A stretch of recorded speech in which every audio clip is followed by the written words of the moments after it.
Hi everyone, I'm Sean. I'm the senior field correspondent for Clarion Media, and we are, well, blown away by the response we've gotten to our first video about this Sony HXR MC2500. You guys have left us a few questions that I feel do merit an answer, so we'll go through your questions one by one, and then we'll talk a little bit about our personal opinion of the camera as well. Since we published that video, we've gotten to know this camera a little better. We've got to use it in the field a couple times. So hopefully we should be able to answer your questions satisfactorily. And if you have more questions that come up after this video, feel free to just shoot us a message, leave more comments on this video, and we'd love to help you in any way we can.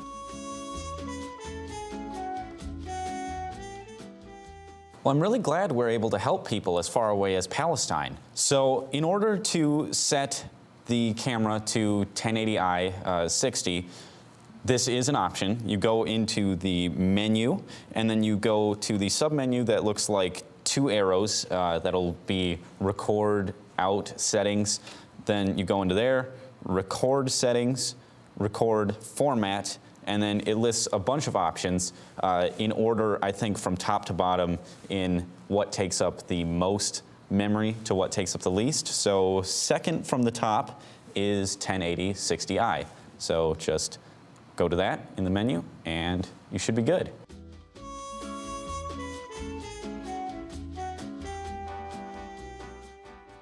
This is another good question. The internal memory for this camera is 32 gigabytes.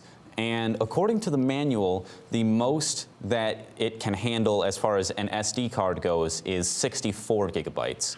As far as what type of 64 gigabyte or less SD card you might want to use, this camera only shoots in the AVC HD codec. That's not the newest codec available, so you don't necessarily need the newest XDXC cards. You can use them if you have them already, but if you're buying new cards to get for this camera, just go ahead and save yourself a little money. Use SDHC cards up to 64 gigabytes instead. It'll work exactly the same. So there's actually a couple good options as far as how to make this camera focus. The autofocus is pretty good in itself, but if you want a little more control, there is an option for that as well. There is this nice ring here that can manually control a number of settings. In the menu, you go under the camera submenu, and then you go to ring setting, and I'm in it right now. You have the option to use this ring to control focus, zoom, gain, iris, shutter speed. It has a bunch of options like that, but you can set this ring to manually control focus. Then when you want to use it, you press this manual button right here, and you can use this ring to focus precisely where you want when you're shooting.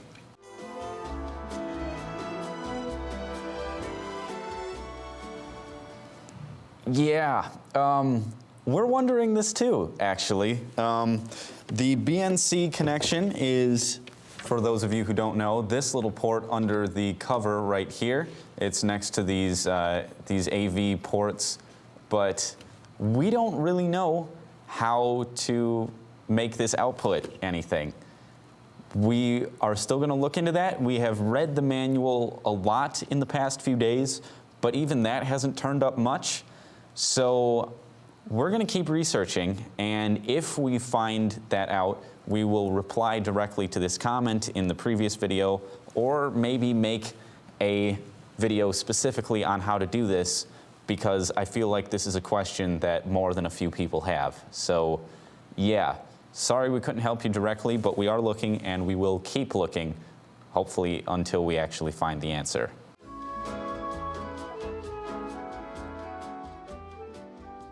It's been a little while since you've posted this comment, so if you've purchased the camera by now, congrats on the new camera. If not, I hope to answer this question as best as possible.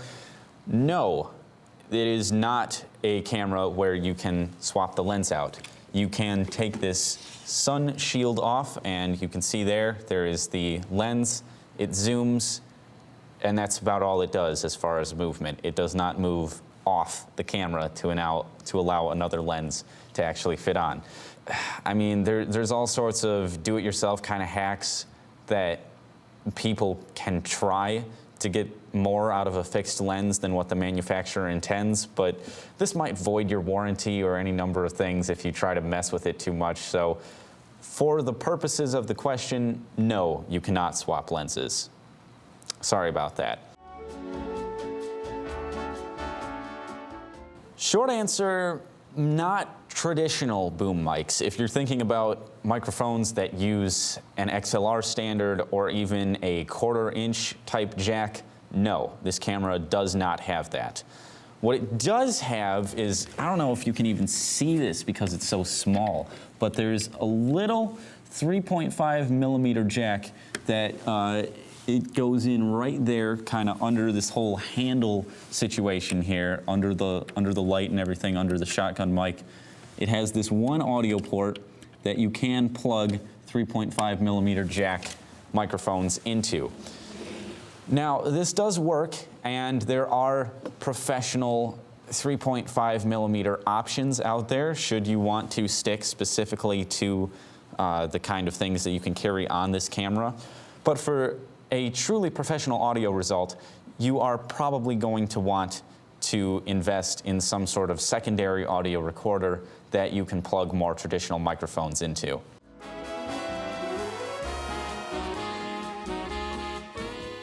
The original video was made more as an instruction for our students who use this camera a lot, and you know, they don't really have a lot of time to mess with getting the video out of the internal memory. It's just for them not worth the extra hassle, so we want to direct them to use the SD card instead. But when we replied to your comment, we made a mistake. There actually is the capability within this camera to simultaneously record to the SD card and the internal memory. So sorry about that. We do stand by our assertion that it is very difficult to get video out of the internal memory, but if it's very important to you to immediately have a backup file of all of your video as you're shooting it, then this camera does give you the option to back up your video files to your SD card and to your internal memory. To do that, you go into the menu, back into record out settings, into record settings, and then in there is an option for simultaneous/relay recording. You can go into that and turn on either simultaneous recording or relay recording. Simultaneous is just recording to both internal memory and a card at the same time. Relay recording actually can switch off between the two to theoretically continue recording video forever, as long as so like you'll be recording to the SD card, and then while you're recording to the SD card, you can load up a fresh hard drive to act as the internal memory. And then when the SD card gets full, it'll switch to the hard drive and start recording to internal memory. And then you can eject the SD card, clear it of video, and then put a fresh SD card back in. So you can keep swapping between the memory formats for theoretically infinite video. I don't know how well this works in practice because that sounds like a huge pain to actually try. But hey, if you've got the occasion to use it, go ahead and try it. The option is there.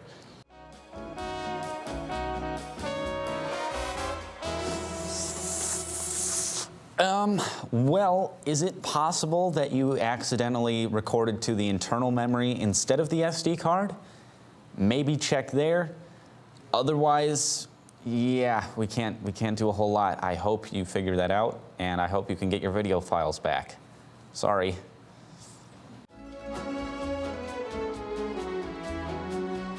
The screen itself should always be in relative focus as long as the camera is in focus. But if you're using this little diopter instead, there is a wheel on the side of it that you can move with your finger, and doing that can change the focus of that. So if you find that looking through this is especially blurry, you can change that focus specifically with this little wheel on the side. I'm actually really glad that this camera does not have a touchscreen. Sony makes so many little menus into their cameras that trying to navigate them with a touchscreen is impossible. See this? It has directional buttons and an enter key. That's all you need. That's all you need to navigate every menu. Little fancy cameras like this try to have a touchscreen and it doesn't work. You always hit the wrong thing. The buttons in the corner are tiny and you can't hit them first. You know what? Cameras should not discriminate. Cameras should be able to be used by Shaquille O'Neal. If Shaq himself wants to become a videographer, he should be able to pursue that dream. And, you know, I don't even have Shaq-sized hands. I have trouble finding gloves at Farm and Fleet because my hands are too small. And yet, I still can't operate this touchscreen. So, you know, that's one of the better features of this camera, is that it does not, in fact, have a touchscreen.